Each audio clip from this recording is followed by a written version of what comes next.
Yung ano, yung paalam ko kay Nanay Imelda. Naniligawan siya. Hindi mo siya pinipressure na sagutin ka na. Hindi. Andito naman ako para mag-antay kay Joy kung kailan siya magiging ready. Grabe.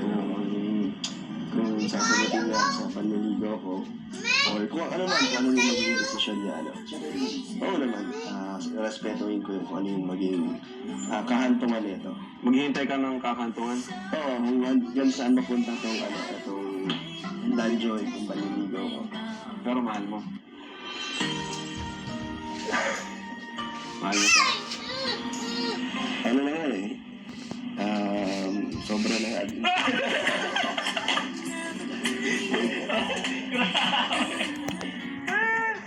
Tama? Grabe. Yan si Dano. Na-hot seat, bro.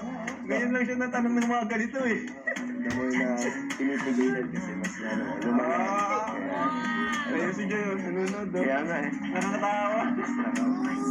Joy, totoo ba yung mga nababasa ko, yung mga comment nila na inagaw mo daw si Dan kay Maiden?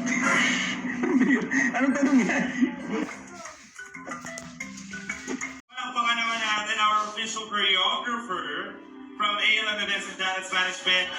How was the feeling? Nako, ngayon nakita ang sumayaw ng gano'n. Is this your first time na sumayaw ng something like interpretative?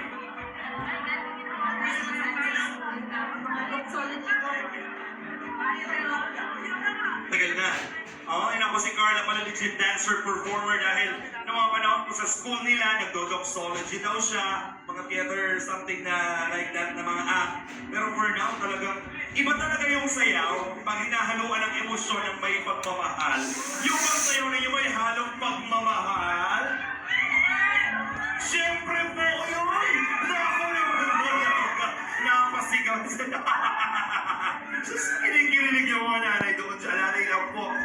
At sinabi ni Carla, yung performance ninyo, may halong pagmamahal. Ikaw ba, binabalik mo yung pagmamahal?